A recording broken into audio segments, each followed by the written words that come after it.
Hello, I'm Jalan Uzaktai, broker owner of Epic Solutions Realty in Boca Raton, Florida.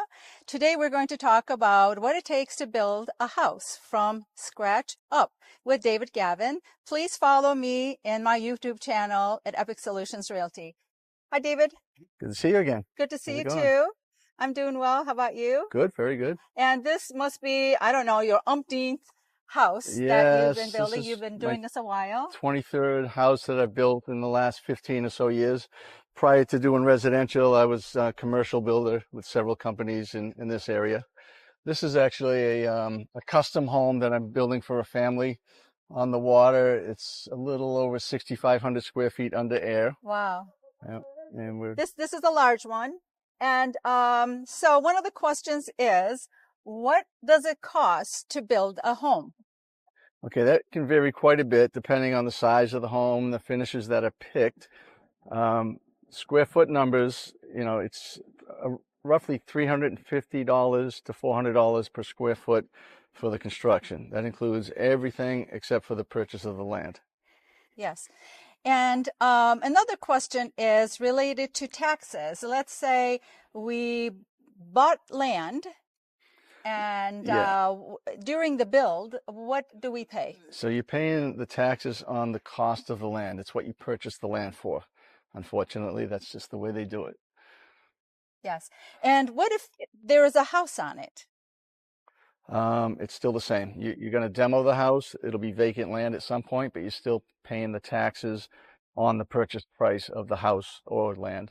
Right. And what we were talking about is the way it works is you purchase the home with the land and you demolish the house and you're going to build on it. And guess what? What happens is they base the taxes on the purchase price of the house.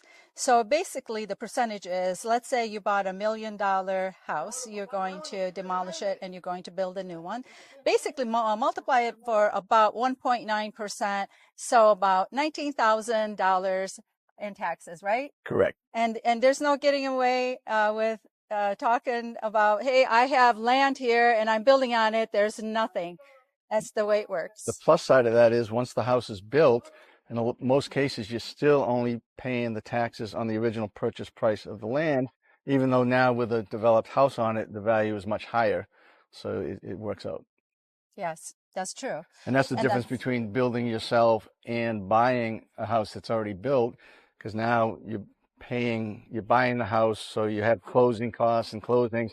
So the value taxes are based on the purchase of that new house, not just the purchase of the original land. That's right.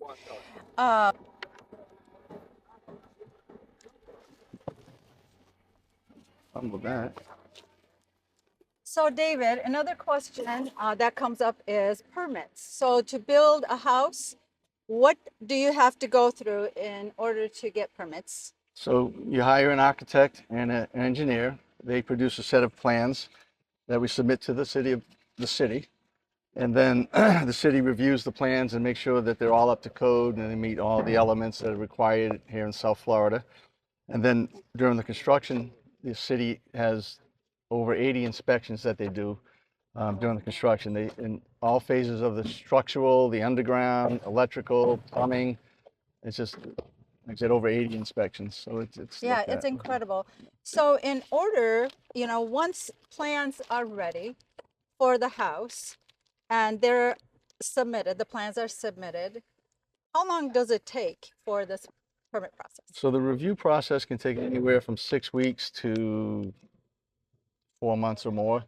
A lot of that depends on how well the architect did with submitting plans that coincide with whatever city you're building in and their codes. Every city is a little bit different.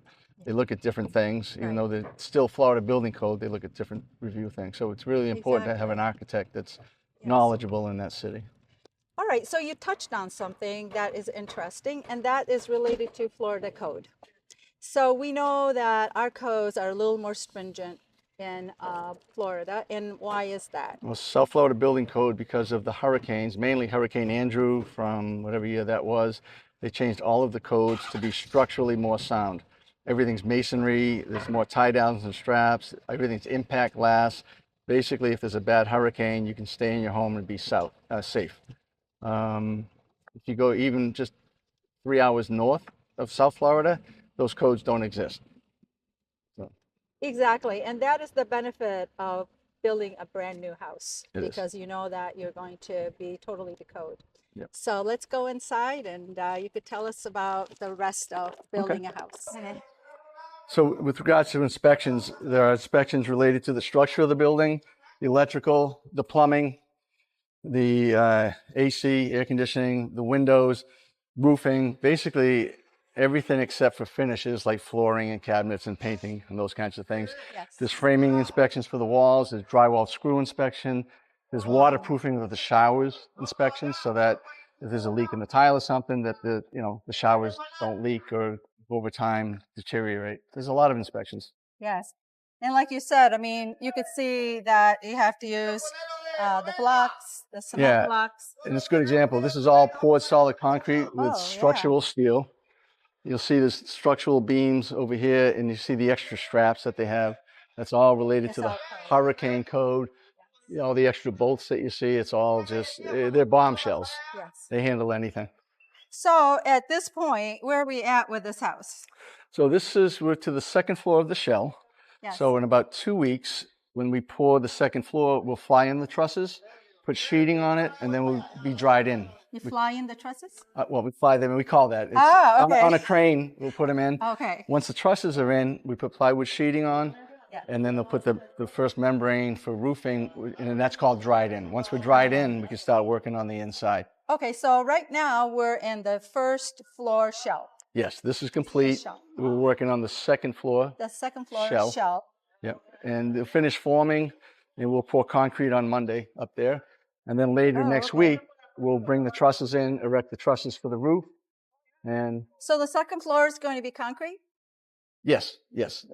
Some people will do second floor out of wood.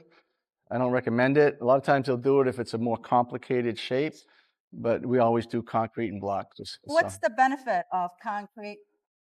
It's multiple. One is noise reduction, big noise reduction with impact glass as well. But the main thing is storms and hurricanes and those kinds of things. It's just structurally sound. All right. Yeah. Okay, and then so second floor, and then the roof sheathing. Yes, trusses and then sheeting, and we can go up there and have a look if you like. Okay, and then. So this particular house is on the water. It's very close to the Intercoastal Waterway. Oh, good. And that's why we have piles for the house in the pool. What piles are, they're 45 feet of concrete that goes down into the earth, and basically the house sits on that. And so if something happens or washes out, the house doesn't move. It's basically sitting on stilts. Mm-hmm. That's only in the rare case of being on the water, certain locations.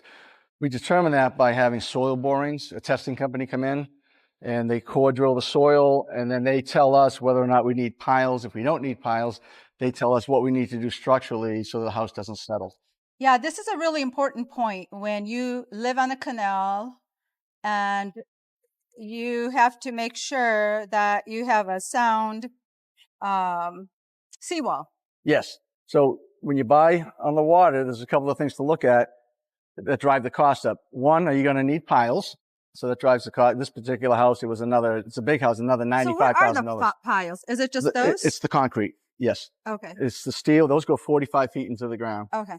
And with regards to the seawall, if you have a seawall that isn't fairly new, you'll have to redo the seawall and put a cap on it with batter piles. So those are additional costs for living on the water, but then there's a lot of additional benefits to living on the water. Where's the pool? Right here. All right. So the piles are what we see there is going to be flat. Yeah. What they'll do is they'll pour concrete beams. The pool will sit on these piles. Okay. Just like the house is sitting on 78 piles. So that's what holds up the pool. Wow. Again, it's held up by the dirt as well. Got it. But if there's any undermining because of the water, it's not going to move. So there are piles under this? Yes. Was it determined from the inspection that was done? So a geotechnical, yes. They do soil borings. Soil borings, they determine, the soil test. Exactly. So there's a lot of tests that this land goes through before it's determined what type of a house should be built here. And what does it take in order to prepare it so that it is ready for the specifications, right? Correct. And those soil borings reports goes to the architect, the structural architect, so he can design the house properly based So, on the yes. soil testing, and the city also wants to see that documentation as well. These are temporary stairs that we use during construction, because the actual stairs, the finished stairs, are going to go over at that location. These will be in place for most of the project during construction. This is the second floor. Beautiful view. Oh, You yes. can feel the breeze. The Yes. ocean, you can actually see the ocean. No, the ocean's right there in this case. Right. And so how much more time does this house have? This is a big house. It's a complicated house. Since it's custom, they have a lot of extra Yeah. concrete eyebrows, deck, and such. So this one is still probably 10 months out. So now that we're up here, I want to talk about the roof. Roofs, you have choices about the material to use on the roof. And so I believe there are 3 types. There's asphalt shingles, which you don't recommend in Florida, South Florida, because of the wind. There's flat concrete tiles, which we typically is being used mainly now. There's barreled concrete tile, and then there's metal roofing. Metal roofing is like that one right over there. It's a lot more, it costs probably 30% more for a metal roof, and there's no real benefit to it.